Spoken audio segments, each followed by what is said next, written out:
The late afternoon sun cast long, fading shadows across the desolate stretch of Highway 66. A solitary beacon in the dwindling light was Mel's diner, its once vibrant red paint now chipped and faded, the L in its neon sign flickering intermittently, a nostalgic wink to a bygone era. Inside, the air hummed with a quiet familiarity. The regulars occupied their usual spots, a couple of grizzled long-haul truckers nursing lukewarm coffee, an elderly couple sharing a slice of apple pie with practiced ease, and Lucy, the waitress whose comforting presence had been a fixture for as long as anyone could remember. The bell above the door chimed, announcing a new arrival. A figure stepped in, silhouetted against the dying sunlight, and even in the dim interior, there was an undeniable aura of quiet command. It was Clint Eastwood, his 94 years resting on him with a certain stoic grace. His movements were deliberate, unhurried, yet there was a subtle strength in his posture, a hint of the man he once was, and perhaps still was. His weathered face, edged with the stories of a life lived fully, held a gaze that, though aged, remained sharp and perceptive. Lucy, wiping down the counter, looked up and a warm smile touched her lips. She recognized him instantly. Clint was an occasional visitor, always ordering the same thing, a black coffee, no sugar, taken in contemplative silence. She moved with practiced efficiency, the ceramic mug landing on the worn formica tabletop with a soft thud. Clint nodded his thanks, his eyes briefly meeting hers, a silent acknowledgement of their shared space in this timeless sanctuary. He settled into a booth near the window, the vinyl seat sighing softly beneath his weight, and watched the last rays of sun paint the dusty highway in hues of orange and purple. The tranquility of the moment was shattered by a guttural roar that grew steadily louder. From the distance, the unmistakable growl of high-performance motorcycle engines announced an impending disruption. 5 motorcycles, sleek and menacing in the fading light, pulled up outside the diner, their chrome gleaming like predatory teeth. The riders, clad in black leather and adorned with patches that spoke of a life lived on the fringes, cut imposing figures as they dismounted. The leader, a man whose imposing build and aggressive swagger announced his authority, pushed open the diner door.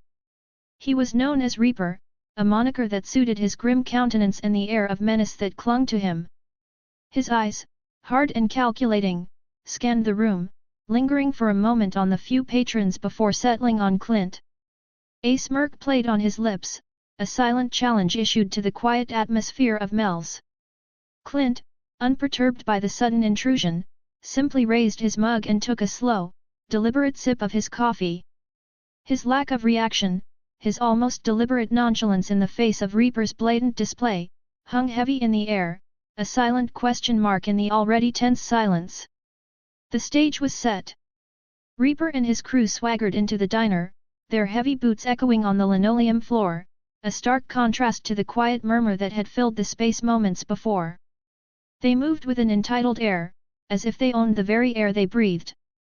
Without a word, Reaper and 2 of his hulking companions slid into the booth opposite Clint, their presence immediately shrinking the already limited space and suffocating the older man's solitude.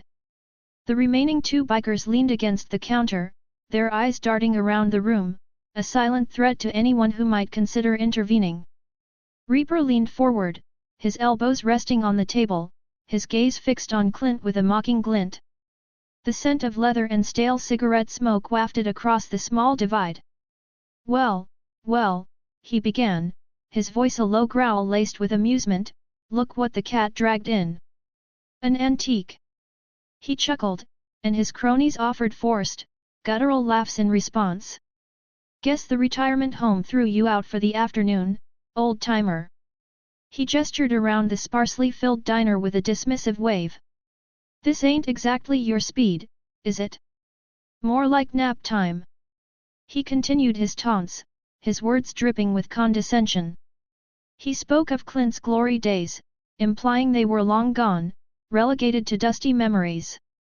He insinuated that age had not only withered his body but also his spirit. Bet your bones are aching just from walking in here, Reaper sneered, his eyes glinting with malicious pleasure at Clint's continued silence. What can you even do anymore, hey? Probably need help just to butter your toast. Then came the deliberate act of disrespect. With a swift, arrogant motion, Reaper reached across the table and snatched Clint's mug of coffee. Before Clint could react, Reaper tilted the mug, deliberately pouring the dark liquid onto the formica tabletop, watching with a twisted satisfaction as it spread into a dark, sticky puddle.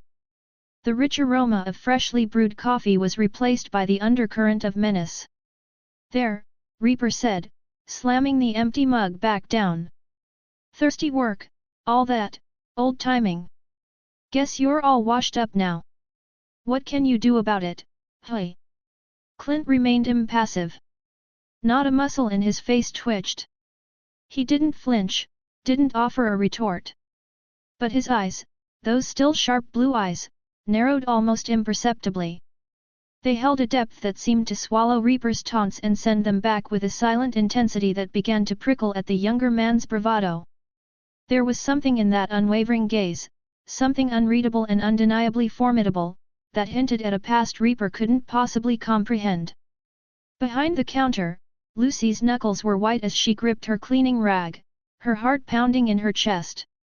She'd seen her share of rough customers in her time, but there was a different kind of tension radiating from this group, a palpable threat that felt heavier than usual. In the corner booth, the elderly couple exchanged a worried glance, their hands clasped tightly on the tabletop, a silent plea for the disruption to end. One of the truckers muttered under his breath to his companion, his eyes flicking nervously towards the door, "Think we should just get out of here." The air crackled with unspoken threats and palpable fear. It was in this charged silence that Clint finally made a move. With a slow, deliberate motion, he reached into the inner pocket of his worn leather jacket and pulled out an object that seemed anachronistic in the modern world, a flip phone, its metallic surface scratched and faded. His movements were unhurried, each action measured. He flipped it open with a soft click and, without looking down, his fingers danced across the worn keypad, dialing a familiar number. He held the phone to his ear, his gaze still fixed on Reaper, that same unwavering intensity in his blue eyes. His voice, when he finally spoke, was low and gravelly, yet carried a surprising weight and authority that cut through the tense atmosphere. "I've got a bit of a situation here," he said, his tone suggesting a minor inconvenience rather than a brewing confrontation. "Could you possibly swing by?" Reaper erupted in a booming laugh, the sound jarring in the small diner. "Oh, you gonna call the cops, old man?" he jeered, exchanging smug glances with his crew. "Think they can protect you from us?" Clint simply lowered the phone slightly, his gaze never leaving Reaper's. He took another slow, deliberate sip from his now empty mug, the silence stretching taut once more. The ice in his eyes was unmistakable. Reaper's laughter faltered, a seed of unease beginning to sprout in the fertile ground of his arrogance. He couldn't shake the feeling that the old man's quiet composure was far more dangerous than any blustering threat. The call had been made, but the nature of that call remained a chilling mystery. As the silence stretched, punctuated only by the distant hum of traffic on the highway, Clint's mind drifted back, unbidden, through the corridors of time. The taunts, the disrespect, they stirred something within him, not anger, but a deep resonance with a life he had long tried to bury. He saw flashes of his younger self, brash, reckless, the leader of a different kind of pack, the roar of his own engine a symphony of rebellion against a world that felt too small. He remembered the weight of the leather on his shoulders, the camaraderie, the danger, the intoxicating freedom of the open road. He recalled the formation of the Iron Phantoms, their rise to notoriety, the respect and fear they commanded. He had been their head, their guiding force, his decisions carrying weight, his word law within their ranks. But that life had come at a cost. He saw the ghost of a young man, his closest friend, lost in a senseless act of violence, a casualty of the very world Clint had embraced. The memory was a sharp, familiar pain, a constant reminder of the darkness that lurked beneath the surface of that exhilarating freedom. It was that loss, that crushing weight of responsibility and grief, that had driven him away. He had walked away from the iron phantoms, leaving behind the roar of the engines for the quiet solitude of a life lived on his own terms. He had shed the leather for more unassuming attire, the open road for the anonymity of small towns and odd jobs. He had made a silent vow, a promise to the memory of his fallen friend, never to return to that life, never to let the darkness consume him again. The quiet of Mel's diner, the normalcy of the other patrons, these were the things he had sought, the antithesis of the chaos he had once thrived in. The buzzing of the flip phone in his hand pulled him back to the present. He closed it with a decisive snap, the small sound echoing in the tense silence. The memories, though vivid, were just that, memories. He was a different man now, or so he had believed. But Reaper's insolence had inadvertently poked at the embers of that forgotten past, a reminder that some fires, no matter how long dormant, could still be rekindled. Just as the tension in the diner seemed to reach its breaking point, another sound began to penetrate the quiet. This time, it wasn't the aggressive snarl of a few rebellious engines, but a deep, rumbling chorus that grew steadily louder, closer. The windows of Mel's diner began to vibrate gently. Heads turned, even Reaper and his crew momentarily distracted by the approaching sound. The source soon became apparent. A phalanx of motorcycles roared into the parking lot, their polished chrome glinting under the now fully set sun.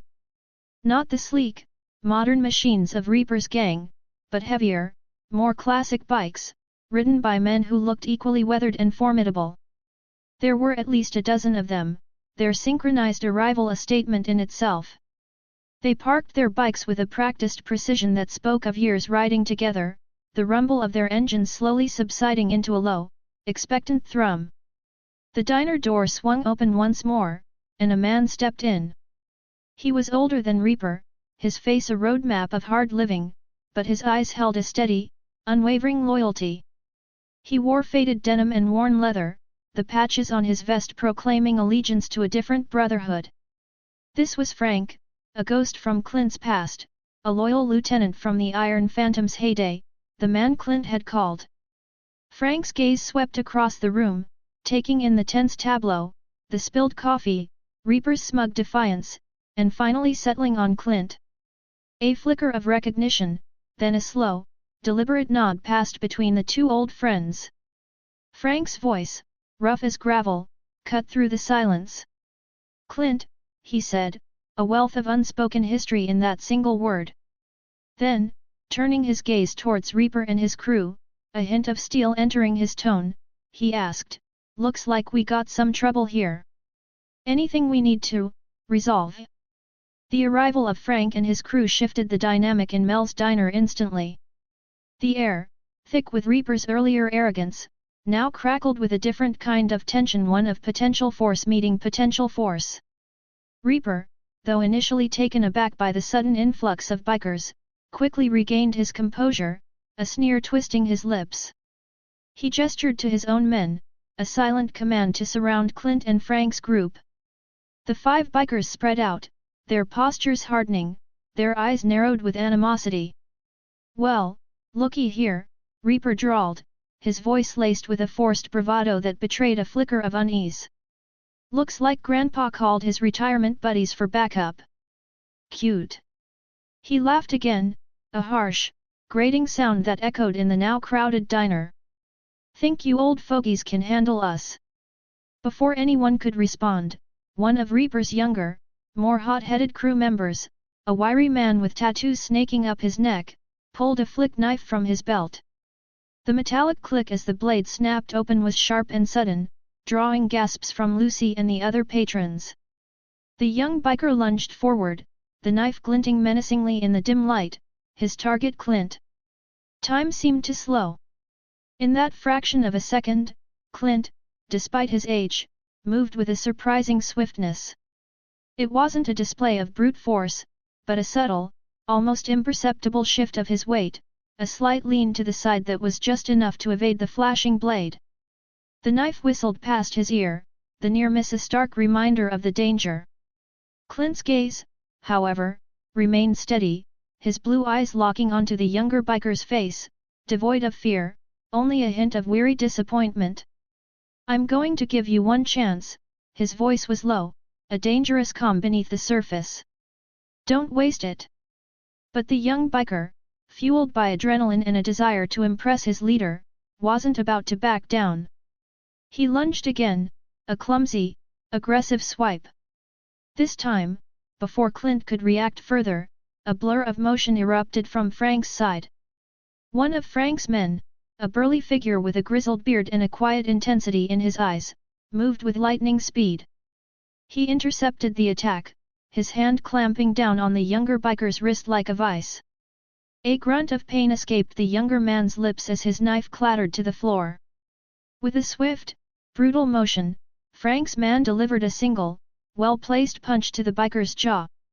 The younger man's eyes rolled back, and he crumpled to the ground, unconscious. Reaper's face, which had been contorted in a smirk, now tightened with fury. The ease with which his man had been neutralized, the silent coordination of Frank's crew, it was clear they were not the doddering old men he had anticipated.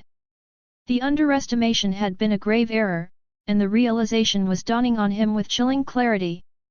He was losing control of the situation, and the simmering tension in Mel's diner was about to boil over.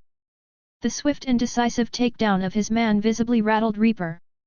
His bravado wavered, replaced by a flicker of raw anger and something else, something akin to desperation, that flickered in his hard eyes. He took a step back, his hands clenching into fists. The carefully constructed image of control he had projected began to crumble, revealing the raw vulnerability beneath. Who do you think you are? Reaper spat, his voice laced with a venomous fury. He wasn't just talking to Frank's man, but directing his anger towards Clint, towards the unexpected resistance he had encountered. You think you can just waltz in here and interfere? This has nothing to do with you, old man. Clint finally spoke, his voice calm amidst the simmering tension, yet carrying a weight that commanded attention. It does now. You brought it in here. His gaze was steady, unwavering, piercing through Reaper's bluster. It wasn't accusatory, but rather held a weary understanding, as if he had seen this kind of misplaced aggression countless times before. Beneath the surface of Reaper's fury lay a tangle of unresolved pain and a desperate need for validation. He had clawed his way to the leadership of his small-time biker gang, fueled by a gnawing insecurity that he constantly tried to mask with intimidation. His past was a landscape of abandonment and betrayal. Abandoned by his parents at a young age, shuffled through foster homes where he learned early on that the only way to survive was to be tougher, meaner than the rest.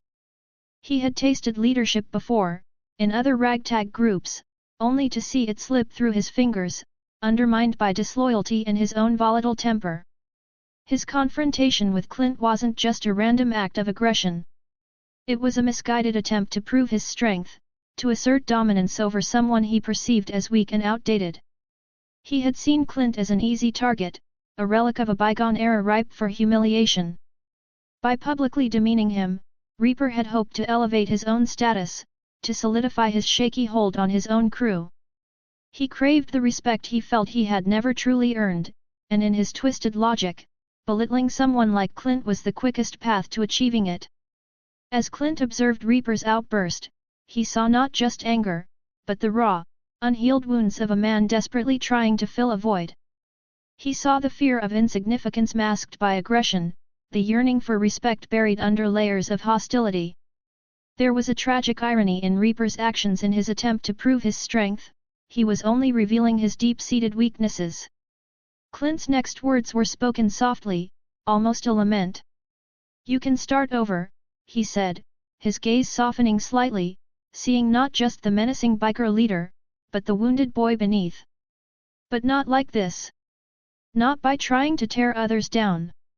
His words hung in the air, a stark contrast to the aggressive energy that had filled the diner just moments before. They were a challenge, an invitation to a different path, but whether Reaper was capable of hearing them remained to be seen. Reaper scoffed at Clint's words, his face contorted in a sneer. Start over? You think it's that simple, old man? He took a menacing step forward, his eyes blazing with a mixture of rage and wounded pride. The fragile mask of composure had shattered completely, revealing the raw, volatile anger beneath. He lunged towards Clint, a primal roar escaping his throat, his fists clenched and ready to strike. But before Reaper could reach him, Frank and his loyal brethren moved as one. They formed a protective barrier around Clint, their weathered faces grim, their postures radiating a quiet determination. Years of riding together, of facing down countless threats as a unified force, had honed their instincts to a razor's edge. They anticipated Reaper's move before it fully materialized. The diner erupted in a brief but intense flurry of action. Frank and two of his bulliest riders intercepted Reaper, their movements surprisingly agile despite their age and size. They didn't need to exchange words, a lifetime of shared experiences dictated their actions. One rider sidestepped Reaper's wild swing, another used his forearm to deflect a clumsy jab, while Frank himself positioned himself to block any further advance towards Clint. Amidst the chaos, Clint remained remarkably still. He didn't raise a hand, didn't flinch. His eyes, however, were fixed on Reaper, observing his every move with a detached clarity. It was as if he were watching a familiar play unfold, a scenario he had witnessed countless times in his past. He simply took a small step back, creating a little more space for Frank and his crew to operate. Then, with a deliberate, almost nonchalant motion, he reached down and carefully placed his empty coffee mug back on the table, as if ensuring it wouldn't be disturbed by the unfolding brawl. The fight was brief and surprisingly one-sided. Reaper, fueled by rage but lacking discipline and true skill, found himself outmatched by the coordinated efforts of Frank and his men. They moved with a practiced efficiency, their actions economical and effective. A well-placed shove sent Reaper stumbling backward, his momentum momentarily broken. Another rider used his leg to sweep Reaper's feet from under him. In a matter of seconds, the menacing leader of the small biker gang found himself sprawling on the floor, his breath coming in ragged gasps, his face flushed with anger and humiliation. He looked up at the impassive face of Clint, who hadn't even broken a sweat, and the realization of his utter defeat began to sink in. The fight he had initiated to prove his strength had only served to highlight his weakness. As Reaper lay defeated on the floor, one of his remaining crew members, a young man who had looked visibly nervous throughout the entire ordeal, made a sudden, cowardly move. He darted towards the door, abandoning his fallen leader without a second glance, a clear act of self-preservation that spoke volumes about the loyalty within Reaper's ranks. The sound of his motorcycle engine sputtering to life and speeding away punctuated the silence that followed the brief but decisive confrontation. The decisive move hadn't come from Clint throwing a punch, but from his quiet presence and the unwavering loyalty of his old friends. Reaper's bravado had been met with a calm strength and a brotherhood that he clearly lacked. The physical confrontation was over, but the repercussions of this encounter were just beginning to unfold.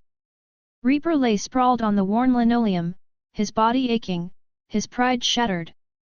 He pushed himself up onto his elbows, his gaze darting between the stoic faces of Frank and his crew, and then settling on Clint, who stood observing him with an unreadable expression. The raw fury that had fueled his attack had begun to dissipate, replaced by a bitter taste of humiliation and the dawning realization of his own ineptitude. His remaining comrade, the one who hadn't fled, stood awkwardly near the door, his eyes wide with a mixture of fear and uncertainty, unsure of what to do. Clint finally broke the silence, his voice low and steady. He stepped forward, his presence casting a long shadow over the defeated Reaper. "Your second chance is now," he said, his words carrying a weight of experience and a hint of weary wisdom. "Don't waste it." Reaper looked up at the older man, his bravado completely gone. For the first time, there was a flicker of something other than anger in his eyes, a hint of confusion, perhaps even a nascent understanding of the truth in Clint's words. He bowed his head, unable to meet Clint's gaze, the silence stretching between them thick with unspoken emotions. No words of defiance, no further threats escaped his lips. The fight had been knocked out of him, both physically and spiritually. Frank and his crew exchanged glances, a silent acknowledgement of the subdued state of their former antagonist. They didn't gloat or offer further taunts. There was a sense of closure in the air, not of triumph, but of a conflict resolved with a surprising lack of violence from Clint himself. Their presence was a silent warning, a clear message that Reaper's aggressive behavior would not be tolerated. After a long, tense moment, Reaper slowly pushed himself to his feet, his body stiff and sore. He avoided eye contact with everyone in the diner, his face a mask of shame and resentment. His remaining crew members shuffled towards him, looking equally chastened. Without a word, Reaper turned and headed towards the door, his shoulders slumped, the swagger that had defined his entrance completely vanished. His loyal follower trailed silently behind him. They mounted their motorcycles, the engines sputtering to life with a noticeable lack of their earlier aggressive roar. A heavy silence hung in the air as they pulled out of the parking lot, leaving behind the quiet hum of Mel's diner and the lingering presence of Clint and his old friends. The swift and ignominious departure of Reaper and his gang underscored the fragility of their authority and the unexpected power of respect earned over time, rather than demanded through intimidation. The storm had passed, leaving behind a sense of uneasy calm and the quiet contemplation of the lessons learned, or perhaps ignored. With Reaper and his crew gone, an air of relief washed over Mel's diner. Lucy let out a shaky breath she hadn't realized she'd been holding, and the elderly couple in the corner exchanged a relieved smile. The truckers, who had been silent witnesses to the unfolding drama, slowly resumed their conversations, the earlier tension now a topic of hushed discussion. Frank and his crew relaxed, their postures softening, the readiness for a fight dissipating. They moved with a comfortable familiarity, some heading to the counter for coffee, others simply leaning against their bikes outside, their eyes still watchful but no longer filled with immediate threat. Inside, Clint had returned to his booth by the window, the half-spilled coffee on the table a lingering reminder of the earlier disruption. Frank approached the booth and slid into the seat opposite Clint, the vinyl sighing once more under his weight. A comfortable silence settled between them, the kind that exists between old friends who don't need words to understand each other. Finally, Frank broke the quiet, a wry smile playing on his lips. "You still got it, Clint," he said, his voice a low rumble. "Didn't even have to throw a punch. Just a phone call and a look." Clint offered a rare, small smile in return, a subtle crinkle appearing at the corners of his eyes. "Just testing the waters, Frank," he replied, his voice a gravelly murmur. "Didn't want to get too carried away." Frank chuckled, a deep, hearty sound that filled the small space without being boisterous. "Carried away? You were about as carried away as a glacier moving downhill." He paused, his gaze becoming more serious. "But in all seriousness, Clint, I'm glad you called. Things could have gone sideways fast with those punks." Clint nodded slowly. "They were looking for trouble. Sometimes, you have to show them they've found more than they bargained for." He didn't elaborate further, the unspoken understanding of their shared past hanging in the air. Frank knew the darkness that Clint had left behind, the potential for violence that still lingered beneath his quiet exterior. He also knew the depth of Clint's resolve to keep that darkness at bay. "So," Frank said, shifting slightly in his seat, "what brings you through this neck of the woods these days, Clint? Haven't seen you in, well, too long."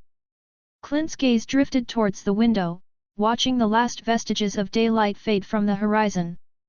"Just passing through," he said, his tone deliberately vague. "Taking it slow." Frank didn't press him. He knew Clint valued his privacy, his hard-earned solitude. He also sensed that there was more to Clint's presence here than just happenstance, but he respected his friend enough to wait for him to share in his own time. After a few more moments of comfortable silence, Frank stood up, a familiar grin returning to his face. "Well, it was good seeing you, Clint. Don't wait so long next time." He clapped Clint on the shoulder, a gesture of enduring camaraderie. "And next time you're testing the waters, give me a heads up. Always happy to help with a little persuasion." Clint nodded, a hint of amusement in his eyes. I'll keep that in mind, Frank. Frank headed towards the door, pausing to exchange a few words with Lucy and the other patrons before joining his crew outside. The rumble of their motorcycle engines filled the air once more, this time carrying a different tone, a sense of camaraderie and departure, rather than threat. As they rode off into the twilight, Clint was left alone once more, the quiet of Mel's diner returning to its familiar rhythm, albeit with the lingering echoes of the afternoon's unexpected drama. The departure of Frank and his crew left a palpable sense of calm in Mel's diner. The remaining patrons, who had been silent observers of the afternoon's events, began to relax, the tension slowly dissipating like the last wisps of smoke. Lucy, with a sigh of relief, started to clear the spilled coffee from Clint's table, her movements more fluid now that the immediate threat had passed. She glanced at Clint, who was once again sipping his refilled coffee, his gaze thoughtful as he looked out at the now dark highway. "You don't often see reunions like that, Mr. Eastwood," she said softly, a hint of curiosity in her voice. "Those were some loyal friends." Clint took another slow sip, his eyes meeting hers briefly. A faint, almost imperceptible smile touched his lips. "They are," he simply replied, offering no further explanation. The history he shared with Frank and his crew was a closed book to those outside their circle, a chapter of his life he rarely opened. Lucy continued her work, wiping down the table with practiced ease. "You handled that situation calmly," she observed, choosing her words carefully. "That Reaper fellow seemed pretty riled up." "Some people mistake anger for strength," Clint said, his voice low and contemplative. "True strength is knowing when not to use it." A thoughtful silence fell between them as Lucy finished cleaning the table. She placed the coffee pot within reach and offered him a warm smile. "Anything else for you, Mr. Eastwood?" Clint shook his head gently. "No, thank you, Lucy. Just enjoying the quiet." The diner gradually returned to its usual evening hum. A lone trucker recounted a long haul, the elderly couple continued their quiet conversation, and the comforting aroma of coffee and frying bacon filled the air once more. The afternoon's drama seemed like a fleeting storm that had briefly disturbed the peace before moving on, leaving behind a sense of resilience and the enduring normalcy of everyday life. Clint sat in his booth, the dim light of the diner casting soft shadows on his weathered face, a silent observer of this quiet return to stillness. He finished his coffee, the warmth spreading through him, a sense of quiet satisfaction settling within. The unease that Reaper's arrival had stirred had subsided, replaced by a familiar solitude, a sense of having navigated another unexpected turn in the long road of his life. Clint rose slowly from the booth, his movements deliberate but steady. He placed a few bills on the table, enough to cover his coffee and a generous tip for Lucy, a silent acknowledgement of her steady presence amidst the chaos. He nodded a brief farewell to her and the other patrons, then turned and walked towards the door, his silhouette framed against the warm glow of the diner. Outside, the night had fully descended, the stars beginning to pepper the inky sky. The air was cool and still, a stark contrast to the tense atmosphere that had permeated the afternoon. As Clint made his way towards his aging pickup truck, parked a short distance from the diner, he noticed a lone figure standing near the edge of the parking lot, the orange tip of a cigarette glowing in the darkness. It was Reaper. He stood with his back to Clint, his posture still bearing the weight of his earlier defeat. Clint approached slowly, his footsteps crunching softly on the gravel. Reaper didn't turn around, but Clint knew he was aware of his presence. Clint stopped a few feet away. "You can still make a different choice," he said, his voice low and carrying on the still night air. "Don't waste this opportunity." Reaper remained silent for a long moment, the only sound the faint crackle of his cigarette. Then, he slowly turned, his face partially obscured by the shadows.